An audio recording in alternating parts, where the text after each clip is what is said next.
ಸೇನಾ ಮುಖ್ಯಸ್ಥ ಉಪೇಂದ್ರ ದ್ವಿವೇದಿ ಕಾಶ್ಮೀರಕ್ಕೆ ಭೇಟಿಯನ್ನ ನೀಡಿದ್ದಾರೆ. ಲೆಫ್ಟಿನೆಂಟ್ ಗವರ್ನರ್ ಸಿನ್ಹಾ ಅವರೊಂದಿಗೆ ಮಾತುಕತೆಯನ್ನ ಕೂಡ ನಡೆಸಿದ್ದಾರೆ. ಉಗ್ರರ ಹುಟ್ಟಡಗಿಸಲು ಲೆಫ್ಟಿನೆಂಟ್ ಗವರ್ನರ್ ಈ ಸಂದರ್ಭದಲ್ಲಿ ಸೂಚನೆಯನ್ನ ಕೊಟ್ಟಿದ್ದಾರೆ. ಪ್ರತಿಯೊಬ್ಬ ರಕ್ತ ಪಿಪಾಸು ಹುಟ್ಟಡಗಿಸುವ ಕೆಲಸ ಆಗಬೇಕು. ಅವರ ಸ್ಥಳ, ಅವರ ನಂಟು ಏನೇ ಇದ್ರೂ ಕೂಡ ಬಿಡಬೇಡಿ. ಹುಡುಕಿ ಹೊಡಿರಿ. ರಣಹೇಡಿ ಕೃತ್ಯಕ್ಕೆ ಪ್ರತಿಕಾರ ಆಗಲೇಬೇಕು. ನಮ್ಮ ನಾಗರಿಕರನ್ನ ಸಾಯಿಸಿದವರನ್ನ ಸುಮ್ಮನೆ ಬಿಡಬೇಕಾ? ಇದು ಲೆಫ್ಟಿನೆಂಟ್ ಗವರ್ನರ್ ಅವರ ಸೂಚನೆ. ಲೆಫ್ಟಿನೆಂಟ್ ಗವರ್ನರ್ ಅವರು ಹೇಳಿರೋದು. ಜಮ್ಮು ಕಾಶ್ಮೀರದ ಎಲ್ಜಿ ಈ ರೀತಿಯ ಒಂದು ಸೂಚನೆಯನ್ನ ಕೊಟ್ಟಿದ್ದಾರೆ. ಮಿಲಿಟರಿ ಜನರಲ್ ಉಪೇಂದ್ರ ದ್ವಿವೇದಿ ಅವರು ಇವತ್ತು ಜಮ್ಮು ಕಾಶ್ಮೀರ ಶ್ರೀನಗರಕ್ಕೆ ಭೇಟಿ ಕೊಟ್ಟ ಸಂದರ್ಭದಲ್ಲಿ ಭದ್ರತೆಯ ಬಗ್ಗೆ ಮಾಹಿತಿಯನ್ನ ಪಡೆದುಕೊಂಡಿದ್ದಾರೆ. ಸದ್ಯಕ್ಕಿನ ಪರಿಸ್ಥಿತಿಯ ಬಗ್ಗೆ ಮಾಹಿತಿಯನ್ನ ಪಡೆದುಕೊಂಡಿದ್ದಾರೆ. ಸೇನಾ ಮುಖ್ಯಸ್ಥ ಉಪೇಂದ್ರ ದ್ವಿವೇದಿ ಕಾಶ್ಮೀರಕ್ಕೆ ಭೇಟಿಯನ್ನ ನೀಡಿದ ಸಂದರ್ಭದಲ್ಲಿ ಲೆಫ್ಟಿನೆಂಟ್ ಗವರ್ನರ್ ಸಿನ್ಹಾ ಅವರೊಂದಿಗೆ ಮಾತುಕತೆಯನ್ನ ನಡೆಸಿದಾಗ ಉಗ್ರರ ಹುಟ್ಟಡಗಿಸೋದಕ್ಕೆ ಲೆಫ್ಟಿನೆಂಟ್ ಗವರ್ನರ್ ಸೂಚನೆಯನ್ನ ನೀಡಿದ್ದಾರೆ. ಪ್ರತಿಯೊಬ್ಬ ರಕ್ತ ಪಿಪಾಸು ಅವರ ಬೆಂಬಲಿಗರನ್ನ ಪತ್ತೆ ಹಚ್ಚಿ ಅವರ ಸ್ಥಳ, ಅವರ ನಂಟು ಏನೇ ಇದ್ರೂ ಕೂಡ ಬಿಡಬೇಡಿ. ಹುಡುಕಿ ಹೊಡೀರಿ. ರಣಹೇಡಿ ಕೃತ್ಯಕ್ಕೆ ಪ್ರತಿಕಾರ ಆಗಲಿ. ನಮ್ಮ ನಾಗರಿಕರನ್ನ ಸಾಯಿಸಿದವರನ್ನ ಸುಮ್ಮನೆ ಬಿಡಲೇಬೇಡಿ. ಇದು ಲೆಫ್ಟಿನೆಂಟ್ ಗವರ್ನರ್ ಅವರ ಸೂಚನೆ. ಸೈನ್ಯದ ಹಿರಿಯ ಅಧಿಕಾರಿಗಳಿಗೆ ಎಲ್ಜಿ ಸಿನ್ಹಾ ಖಡಕ್ ಸೂಚನೆಯನ್ನ ಕೊಟ್ಟಿದ್ದಾರೆ.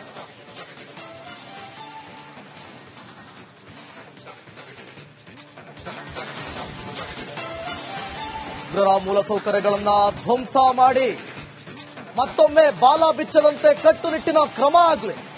ಸೈನ್ಯದ ಹಿರಿಯ ಅಧಿಕಾರಿಗಳಿಗೆ ಎಲ್ಜಿ ಸಿನ್ಹಾ ಖಡಕ್ ಸೂಚನೆ ಕೊಟ್ಟಿದ್ದಾರೆ. ಉಗ್ರರ ಮೂಲ ಸೌಕರ್ಯಗಳನ್ನೇ ಧ್ವಂಸ ಮಾಡಿ ಅಂತ. ಗುಡವನ್ನೇ ಹೊಡೆದ್ರೆ ಅವಾಗ ಏನ್ ಮಾಡೋದಕ್ಕೆ ಸಾಧ್ಯ? ಮತ್ತೊಮ್ಮೆ ಈ ರೀತಿಯಾದಂತ ಒಂದು ಯೋಚನೆ ಕೂಡ ಮಾಡಬಾರದು.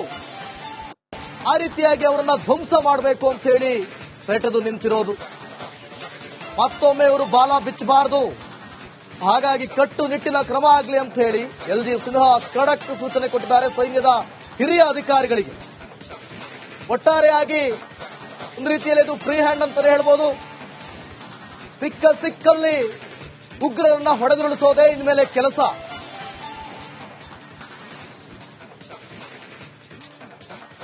ಗಮನಿಸ್ತಾ ಇದ್ದೀರಿ, ದೃಶ್ಯದಲ್ಲೂ ಕೂಡ ಗಮನಿಸ್ತಾ ಇದ್ದೀರಿ.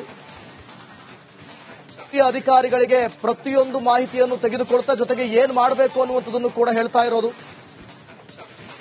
ನೋಡಿ, ಪುಲ್ವಾಮಾ ದಾಳಿ ಆದಂತ ಸಂದರ್ಭದಲ್ಲಿ ಯಾವ ರೀತಿಯಾಗಿ ಏರ್ ಸ್ಟ್ರೈಕ್ ಮಾಡಿದ್ದು ಅಂತ, ಉರಿ ಅಟ್ಯಾಕ್ ಆದಂತ ಸಂದರ್ಭದಲ್ಲಿ ಸರ್ಜಿಕಲ್ ಸ್ಟ್ರೈಕ್ ಯಾವ ರೀತಿ ಮಾಡಿದ್ವಿ ಅಂತ.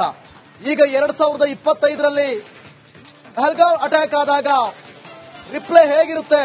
ನೀವು 3 ಜನ ಒಳಗಡೆ ಬಂದ್ರಿ, ನಾವು 300 ಜನ ಬಂದು ಹೊಡಿತೀವಿ, 30 ಜನನ ಹೊಡೆದ್ರಿ, 300 ಜನನ ಹೊಡಿತೀವಿ ಅನ್ನೋ ವಿಶ್ವಾಸ.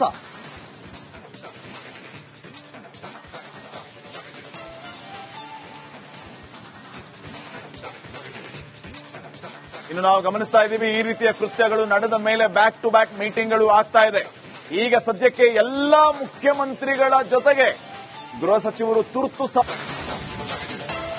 ಸೇನಾ ಮುಖ್ಯಸ್ಥ ಉಪೇಂದ್ರ ದ್ವಿವೇದಿ ಕಾಶ್ಮೀರಕ್ಕೆ ಭೇಟಿಯನ್ನ ನೀಡಿದ್ದಾರೆ. ಲೆಫ್ಟಿನೆಂಟ್ ಗವರ್ನರ್ ಸಿನ್ಹಾ ಅವರೊಂದಿಗೆ ಮಾತುಕತೆಯನ್ನ ಕೂಡ ನಡೆಸಿದ್ದಾರೆ. ಉಗ್ರರ ಹುಟ್ಟಡಗಿಸಲು ಲೆಫ್ಟಿನೆಂಟ್ ಗವರ್ನರ್ ಈ ಸಂದರ್ಭದಲ್ಲಿ ಸೂಚನೆಯನ್ನ ಕೊಟ್ಟಿದ್ದಾರೆ. ಪ್ರತಿಯೊಬ್ಬ ರಕ್ತ ಪಿಪಾಸು ಹುಟ್ಟಡಗಿಸುವ ಕೆಲಸ ಆಗಬೇಕು. ಅವರ ಸ್ಥಳ, ಅವರ ನಂಟು ಏನೇ ಇದ್ರೂ ಕೂಡ ಬಿಡಬೇಡಿ. ಹುಡುಕಿ ಹೊಡಿರಿ. ರಣಹೇಡಿ ಕೃತ್ಯಕ್ಕೆ ಪ್ರತಿಕಾರ ಆಗಲೇಬೇಕು. ನಮ್ಮ ನಾಗರಿಕರನ್ನ ಸಾಯಿಸಿದವರನ್ನ ಸುಮ್ಮನೆ ಬಿಡಬೇಕಾ? ಇದು ಲೆಫ್ಟಿನೆಂಟ್ ಗವರ್ನರ್ ಅವರ ಸೂಚನೆ. ಲೆಫ್ಟಿನೆಂಟ್ ಗವರ್ನರ್ ಅವರು ಹೇಳಿರೋದು. ಜಮ್ಮು ಕಾಶ್ಮೀರದ ಎಲ್ಜಿ ಈ ರೀತಿಯ ಒಂದು ಸೂಚನೆಯನ್ನ ಕೊಟ್ಟಿದ್ದಾರೆ. ಮಿಲಿಟರಿ ಜನರಲ್ ಉಪೇಂದ್ರ ದ್ವಿವೇದಿ ಅವರು ಇವತ್ತು ಜಮ್ಮು ಕಾಶ್ಮೀರ ಶ್ರೀನಗರಕ್ಕೆ ಭೇಟಿ ಕೊಟ್ಟ ಸಂದರ್ಭದಲ್ಲಿ ಭದ್ರತೆಯ ಬಗ್ಗೆ ಮಾಹಿತಿಯನ್ನ ಪಡೆದುಕೊಂಡಿದ್ದಾರೆ. ಸದ್ಯಕ್ಕಿನ ಪರಿಸ್ಥಿತಿಯ ಬಗ್ಗೆ ಮಾಹಿತಿಯನ್ನ ಪಡೆದುಕೊಂಡಿದ್ದಾರೆ. ಸೇನಾ ಮುಖ್ಯಸ್ಥ ಉಪೇಂದ್ರ ದ್ವಿವೇದಿ ಕಾಶ್ಮೀರಕ್ಕೆ ಭೇಟಿಯನ್ನ ನೀಡಿದ ಸಂದರ್ಭದಲ್ಲಿ ಲೆಫ್ಟಿನೆಂಟ್ ಗವರ್ನರ್ ಸಿನ್ಹಾ ಅವರೊಂದಿಗೆ ಮಾತುಕತೆಯನ್ನ ನಡೆಸಿದಾಗ ಉಗ್ರರ ಹುಟ್ಟಡಗಿಸೋದಕ್ಕೆ ಲೆಫ್ಟಿನೆಂಟ್ ಗವರ್ನರ್ ಸೂಚನೆಯನ್ನ ನೀಡಿದ್ದಾರೆ. ಪ್ರತಿಯೊಬ್ಬ ರಕ್ತ ಪಿಪಾಸು ಅವರ ಬೆಂಬಲಿಗರನ್ನ ಪತ್ತೆ ಹಚ್ಚಿ ಅವರ ಸ್ಥಳ, ಅವರ ನಂಟು ಏನೇ ಇದ್ರೂ ಕೂಡ ಬಿಡಬೇಡಿ. ಹುಡುಕಿ ಹೊಡೀರಿ. ರಣಹೇಡಿ ಕೃತ್ಯಕ್ಕೆ ಪ್ರತಿಕಾರ ಆಗಲಿ. ನಮ್ಮ ನಾಗರಿಕರನ್ನ ಸಾಯಿಸಿದವರನ್ನ ಸುಮ್ಮನೆ ಬಿಡಲೇಬೇಡಿ. ಇದು ಲೆಫ್ಟಿನೆಂಟ್ ಗವರ್ನರ್ ಅವರ ಸೂಚನೆ. ಸೈನ್ಯದ ಹಿರಿಯ ಅಧಿಕಾರಿಗಳಿಗೆ ಎಲ್ಜಿ ಸಿನ್ಹಾ ಖಡಕ್ ಸೂಚನೆಯನ್ನ ಕೊಟ್ಟಿದ್ದಾರೆ.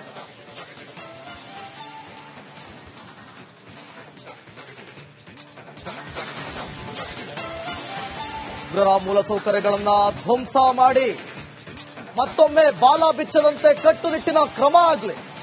ಸೈನ್ಯದ ಹಿರಿಯ ಅಧಿಕಾರಿಗಳಿಗೆ ಎಲ್ಜಿ ಸಿನ್ಹಾ ಖಡಕ್ ಸೂಚನೆ ಕೊಟ್ಟಿದ್ದಾರೆ.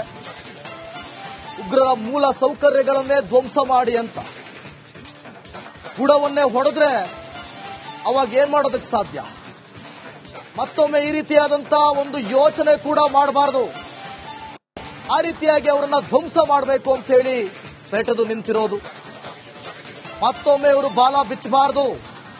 ಹಾಗಾಗಿ ಕಟ್ಟುನಿಟ್ಟಿನ ಕ್ರಮ ಆಗಲಿ ಅಂತ ಹೇಳಿ ಎಲ್ಜಿ ಸಿನ್ಹಾ ಖಡಕ್ ಸೂಚನೆ ಕೊಟ್ಟಿದ್ದಾರೆ ಸೈನ್ಯದ ಹಿರಿಯ ಅಧಿಕಾರಿಗಳಿಗೆ. ಒಟ್ಟಾರೆಯಾಗಿ ಒಂದು ರೀತಿಯಲ್ಲಿ ಇದು ಫ್ರೀ ಹ್ಯಾಂಡ್ ಅಂತಾನೆ ಹೇಳ್ಬೋದು. ಸಿಕ್ಕಲ್ಲಿ ಉಗ್ರರನ್ನ ಹೊಡೆದುರುಳಿಸೋದೇ ಇನ್ಮೇಲೆ ಕೆಲಸ.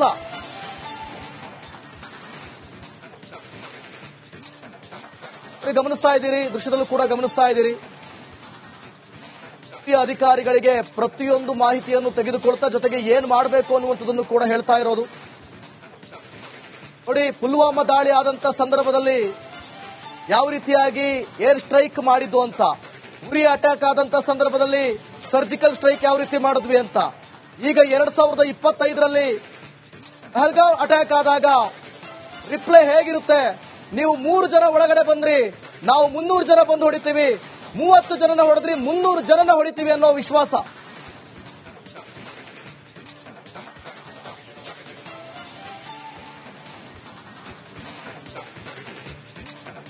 ಇನ್ನು ನಾವು ಗಮನಿಸ್ತಾ ಇದ್ದೀವಿ, ಈ ರೀತಿಯ ಕೃತ್ಯಗಳು ನಡೆದ ಮೇಲೆ ಬ್ಯಾಕ್ ಟು ಬ್ಯಾಕ್ ಮೀಟಿಂಗ್ಗಳು ಆಗ್ತಾ ಇದೆ. ಈಗ ಸದ್ಯಕ್ಕೆ ಎಲ್ಲಾ ಮುಖ್ಯಮಂತ್ರಿಗಳ ಜೊತೆಗೆ ಗೃಹ ಸಚಿವರು ತುರ್ತು ಸೇನಾ ಮುಖ್ಯಸ್ಥ ಉಪೇಂದ್ರ ದ್ವಿವೇದಿ ಕಾಶ್ಮೀರಕ್ಕೆ ಭೇಟಿಯನ್ನ ನೀಡಿದ್ದಾರೆ.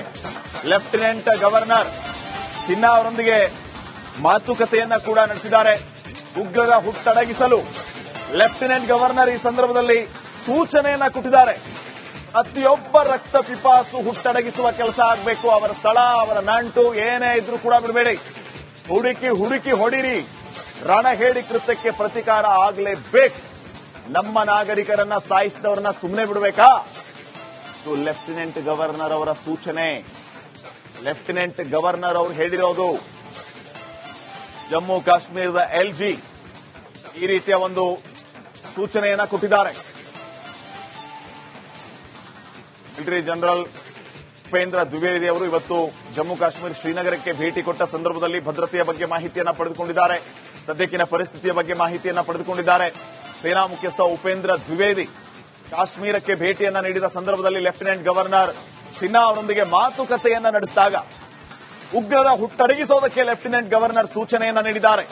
ಪ್ರತಿಯೊಬ್ಬ ರಕ್ತ ಪಿಪಾಸು ಅವರ ಬೆಂಬಲಿಗರನ್ನ ಪತ್ತೆ ಹಚ್ಚಿ ಅವರ ಸ್ಥಳ, ಅವರ ನಂಟು ಏನೇ ಇದ್ರೂ ಕೂಡ ಬಿಡಬೇಡಿ. ಹುಡುಕಿ ಹೊಡೀರಿ. ರಣಹೇಡಿ ಕೃತ್ಯಕ್ಕೆ ಪ್ರತಿಕಾರ ಆಗಲಿ. ನಮ್ಮ ನಾಗರಿಕರನ್ನ ಸಾಯಿಸಿದವರನ್ನ ಸುಮ್ಮನೆ ಬಿಡಲೇಬೇಡಿ. ಇದು ಲೆಫ್ಟಿನೆಂಟ್ ಗವರ್ನರ್ ಅವರ ಸೂಚನೆ. ಸೈನ್ಯದ ಹಿರಿಯ ಅಧಿಕಾರಿಗಳಿಗೆ ಎಲ್ಜಿ ಸಿನ್ಹಾ ಖಡಕ್ ಸೂಚನೆಯನ್ನ ಕೊಟ್ಟಿದ್ದಾರೆ.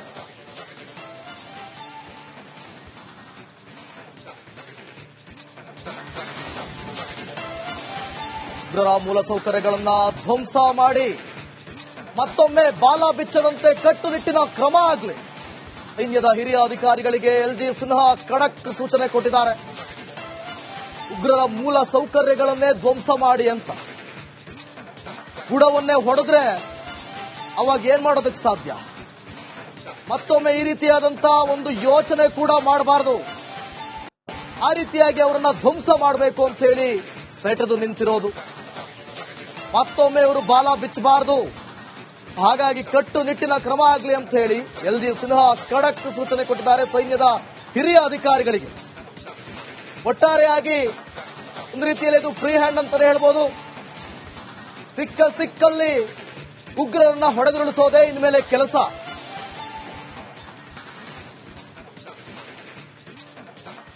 ಗಮನಿಸ್ತಾ ಇದ್ದೀರಿ, ದೃಶ್ಯದಲ್ಲೂ ಕೂಡ ಗಮನಿಸ್ತಾ ಇದ್ದೀರಿ.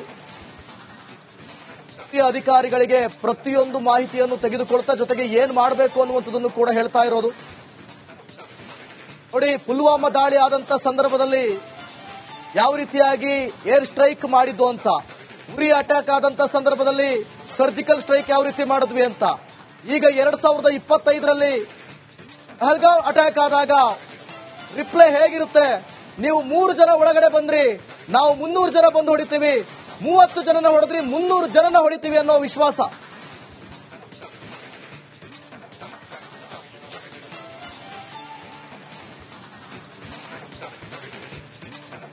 ಇನ್ನು ನಾವು ಗಮನಿಸ್ತಾ ಇದ್ದೀವಿ, ಈ ರೀತಿಯ ಕೃತ್ಯಗಳು ನಡೆದ ಮೇಲೆ